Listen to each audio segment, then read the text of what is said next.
All right, everybody. Good evening now. I hope you guys are doing well. And I said a couple hours ago that we were going to do a second PFF video, and here's that video. And we did the offense earlier, so of course we're going to be doing the defense now. Please like this video. Helps the channel out. Click the thumbs up button down below. Subscribe if you're new. 3 to 5 Seahawks videos a day get posted on this channel. If you want to keep up with the team, hit the sub button. Click the bell for notifications. Become a channel member for $2 a month. Those are the best ways to help support the channel. And look, the defense actually played pretty okay in this game. It wasn't great, but it was pretty good. You're not going to stop Sean McVay every single time he gets the ball. So they played well enough to win. And I think some of the problems that they had were because of some really egregious calls by the officials. And also, they got a little tired in overtime, and they gave up some stuff that they weren't giving up for most of that game. So, let's go ahead and start there. This is the side of the ball I think you can be positive about because they improved so much from last week. If you're taking a look at the overall PFF grades, just the top line score, you can see that Ernest Jones was the star of the show. And if there's something else that we can be happy about right now as Seahawks fans, it's looking like that trade was good. And it's looking like Ernest Jones could be a part of this team long-term right now. Because the Bills game, he just got here. And I don't think he looked that bad. There were some issues, of course. But this game, I did think he looked good. And Pro Football Focus agrees. They loved his run defense, thought he was a great tackler. Coverage grade was good this week. Pass rush grade, not so much. He did get one pressure, but it was on 10 attempts, so not a super high rate of success. But Ernest Jones, I think, did play a really good game, and Pro Football Focus will back that in. Boye Mafe, second highest grade. Not a huge game from him. I mean, obviously, we didn't have any sacks as a team, but he did get a couple of pressures, and they thought he played the run well, and you have to say the run defense played a lot better in this game, right? So there are probably players on this team that did deliver in run defense. Mafe looks like he's one of them. Again, they didn't even give him a very good pass rush grade, and they still thought he played a really good game. They even gave him some credit for some coverage drops. He had 10 of them in this game. That's a lot for an edge rusher who's used to just rushing the passer a vast majority of the time, and he held up. Witherspoon, he's back. Witherspoon bounced back in a big way. Really good tackling in this game. Really clean. Didn't get destroyed in coverage. Good, solid game for Devin Witherspoon. So those are your top three. And, hey, those are three relatively young players. If those guys are the guys who are going to show up, you're feeling fairly good about that.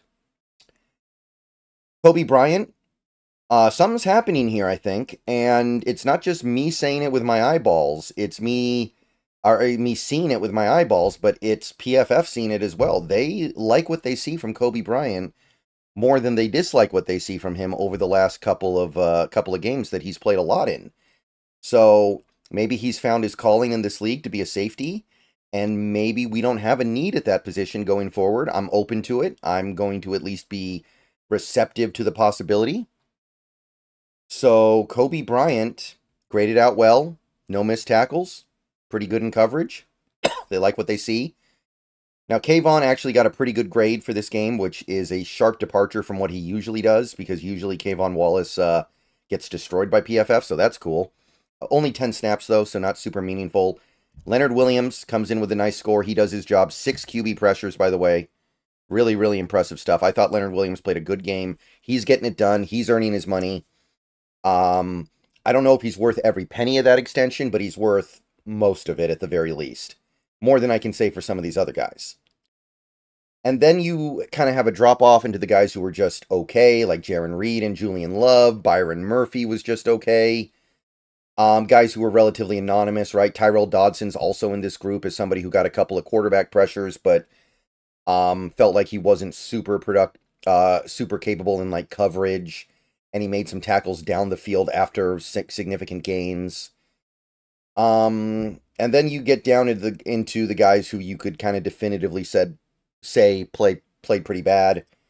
Roy Robertson Harris doesn't get a very good grade here because he was a non-factor rushing the passer. Draymond Jones, his run defense grade's really bad, so even though he actually made some hay rushing the passer in this game, he gets very little love for it because They don't like his run defense. Josh Joby, bad grade, which again makes me wonder if Trey Brown's healthy, how bad is Trey Brown looking in practice to where he can't get snaps over Joby? And what do we see in Joby that we like so much? Because I don't really feel like he's playing well out there, and neither does Pro Football Focus. The one that kind of hurts here would be Derek Hall. We don't like to see Derek Hall all the way down here. His run defense grade was abysmal. His pass rush grade was bad. He got a good tackling grade, I guess, but he only had one tackle the whole game, so who cares? Now, this grade is partially influenced by him picking up a really, really lame penalty. I get that. But even if you took that penalty off the board, I don't think his grade would have been that good. And then, of course, Riq Woolen, who did play a really bad game despite the interception. He gets dinged heavily, can't tackle, terrible in run defense, and he gets lit up in coverage. So he's one of the worst players in the league right now after that game. Not worse than Hankins. And by the way, when I say that, I mean, of course, for this particular game. Woolen has played very good in many games so far this year, but right now, that game, if you were to make a list of like every player in the league, Woolen would be right at the bottom if you ordered that list by best and worst players in week 9. Like, he had an interception and still had a massive negative impact on that game, and I do wonder if some of this stuff is fixable. And Hankins, I can't even begin to comment on that. That's really sad. Run defense grade on a day when the run defense was actually pretty good, 33.2 for your nose tackle. And it's hard to get around that, right? Like, maybe he wasn't actually 27 bad, but maybe he was 37 bad, and that's still way too bad. You need better players than that. So that's a game, by the way, where he only played 25 snaps. It's not like we overloaded him. I would understand this grade a little bit more if we played 45 snaps. He played 25. One thing I should call out, though, only 4 missed tackles that whole game, according to PFF. 1 by Julian Love, 1 by Joby, and 2 by Riq Woolen. Other than that, the team tackled. So, if you came out of that game yesterday feeling like the defense is making strides, I think you are correct. Now, maybe the Rams don't pose the same threat that the Bills do offensively, but still, you're cooking a little bit here. You're going to win most of the time when you tackle this well. Okay, run defense real quick. I just want to check in on this page.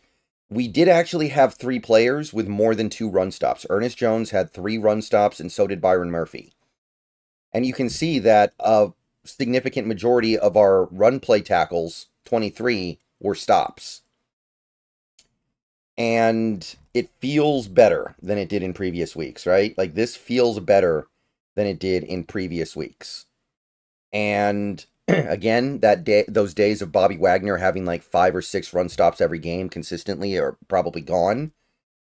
But if we can get some guys here who are consistently making plays in or around the line of scrimmage or behind the line of scrimmage in the run, then it'll be a little easier for the other parts of this defense to be unlocked. And that's a big part of what we saw, yesterday. So run defense making strides. Pass rush, I mean, you can see that the grading is not that good. We got good pressure, right? Like, Leonard Williams with 6 pressures leads the way. He had a good game. Dodson, he didn't play a great game. I don't even think he played a good game, but a couple of pressures. Draymond, 3 pressures in limited snaps. Now, he has other problems that prohibit this, but in this area, he's making contributions. You've got Reed and Mafe with 2 apiece. Murphy had 1, Jones had 1, Derek Hall had 1, and Derek Hall got screwed out of 1 because of the roughing the passer call, by the way. That should have been a pressure. Doesn't count because of the penalty, which was garbage. So, yeah, we're actually getting to the quarterback a little bit here. So, I would definitely look at this and go, okay, more signs that things are getting a little bit better, but can we sustain it? Can we sustain it in a couple weeks against the Niners? We'll find out when we get there, but last time we played the Niners, it did not go well for this defense at all, really. Coverage stuff. Boye Mafe had our highest coverage grade. And by the way, this is not nothing. He had 10 coverage snaps and didn't get targeted once. That's actually really encouraging. That's no joke. And then you go down the list here. Ernest Jones cleaned it up. He allowed 5 yards per target. That's not much. I'm not upset about that as an inside linebacker. right? Kobe Bryant. I mean, you've got the 3 targets, 41 yards. I'm not thrilled about that as a safety. But I also understand that as a free safety in particular, when you get targeted, it's probably going to be a little further down the field. Witherspoon, 52 yards. That's a lot, but it's also 8 targets. So if you do the math, it's not bad. I'm not unhappy with that. And he made a couple plays on the ball, which he hasn't been doing all year. He actually made a couple plays on the ball. Respect. Bunch of guys who barely played in coverage. Doesn't mean anything. Julian Love, 8 targets, 29 yards. They actually graded him significantly lower than Witherspoon for that. And I understand that he is a safety, so the context is different. But Julian Love, I actually think this is a step in the right direction for him. For him to get targeted 8 times and only allow 29 yards. And if I'm understanding these charts right, 0 first downs. To me, that's a good game. Dodson, he got beat up on pretty badly. 6 targets, 76 yards. Joby, even though I don't think he's playing that well because there are some other things going on with his game, you got to admit, 4 targets, 16 yards is still very good. Now, the one he gave up was kind of a big deal. It was a first down. But numerically, statistically, Josh Joby is doing his job. I don't know why we think he's going to be better than Trey Brown personally, but maybe they see something in Trey Brown they really, really don't like. And bringing up the rear, of course, Reek Woolen, 8 targets, 64 yards, 2 touchdowns. I mean, the interception feels like a footnote, and it's very rare that happens. And don't forget his 2 penalties, by the way. That's a big reason why he's down here as well. And that just leaves you wondering, who can I trust on this team anymore? Because it was starting to feel like we could trust Woolen. Now, I don't know. I don't think you can say you can trust him with all confidence. All right. Special teams grades real quick. Obviously, Cody White's at the top because he blocked a punt. It's hard to beat that. Drake Thomas, D. Williams. Remember, D. Williams is also like he's somebody who covers on kicks and punts. He's not just a return man. So he gets graded well for coverage, but the punt return stuff, I mean, at least he didn't screw anything up in this game, right? Jarek Reed, Kayvon Wallace all got graded out pretty well on special teams too. And then you kind of slip down into the, anonymous guys. Maybe the one guy who was really bad on special teams was Cross. Maybe that's reflective of the fact that they think the blocked field goal or extra point was on him. I don't know. I'd have to take a look at that. Jake Bobo being so low here is really not good. Like, Bobo has had an opportunity to prove himself over the last couple weeks without Metcalf, that he's capable of doing more than we've seen so far. And if this was a test, he gets an F. Because he has shown, if anything, that he barely belongs in the league.